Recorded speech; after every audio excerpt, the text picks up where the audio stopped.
যেহেতু আল্লাহ পর্যন্ত কোরআনের সম্পর্ক কোনো কিতাব হতে পারে না, পারে কি বলেন না?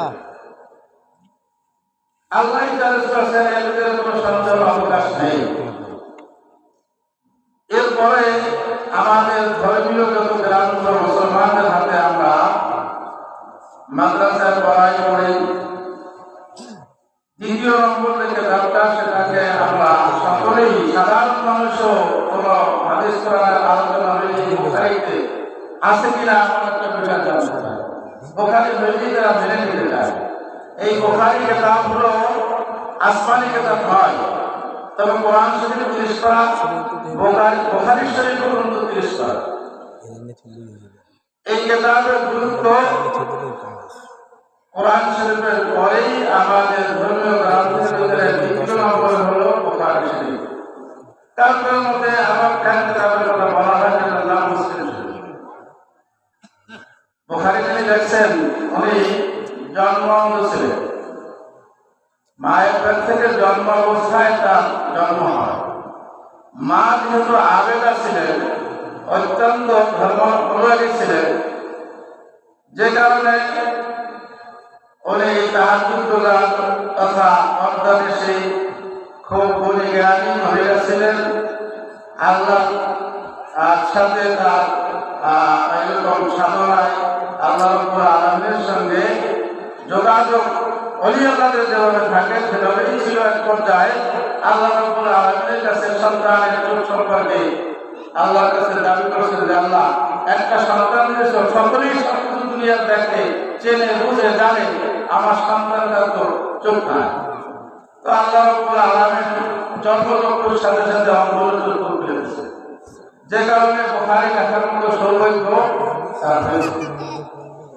যে কিতাবখানা আমাদের কাছে এত মূল্য, যে কোরআনের পরেই আমরা এই বুখারীকে উল্লেখ করি, বুখারীতে আছে কিনা, এই হাদিস কোথায় আছে, ইত্যাদি ইত্যাদি আমরা এটা জানতে চেষ্টা করি এবং প্রমাণ করতে চেষ্টা করি।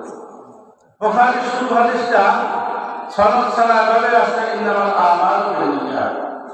সর্বপ্রথম নিয়াতের কথাই এখানে উল্লেখ করা আছে। আমরা যাহা কিছু করি সব কিছু কিন্তু সওয়াব হওয়া না হওয়া নির্ভর করে আমলের উপর। ইন্নামাল আমালু বিন্নিয়াত। তো হাদিসের ভিতরে রাসূলুল্লাহ সাল্লাল্লাহু আলাইহি ওয়াসাল্লাম বলেন, খায়রুকুম মান তাআল্লামাল কুরআন ওয়া আল্লামা। তোমাদের ভিতরে সর্বোত্তম, সর্বশ্রেষ্ঠ, সবচেয়ে দামি ব্যক্তি যে কোরআন শিখে এবং শিক্ষা দেয়, হাদিস শিখে এবং শিক্ষা দেয়।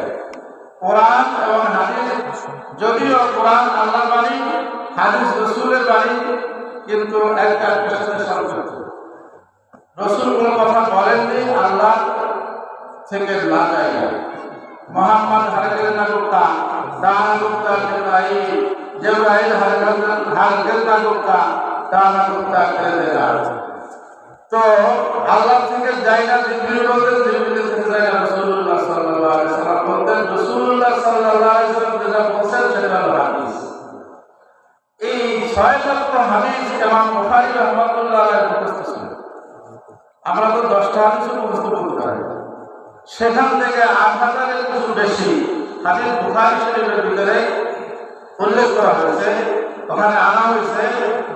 এই হাদিস যে কেউ চাইলেই পড়তে পারে না। মাঝে আমরা অনেক লোক আছি বুখারী কিন্তু আমরা পড়তে পারি না, পারি কি বলেন?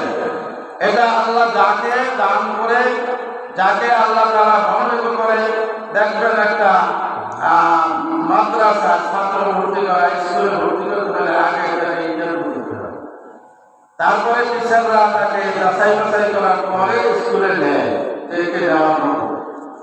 তদ্রূপ এই বুখারী এবং কোরআন আপনি আমি চাইলেই শিখতে পারবো, যদি আল্লাহ তাআলা আপনাকে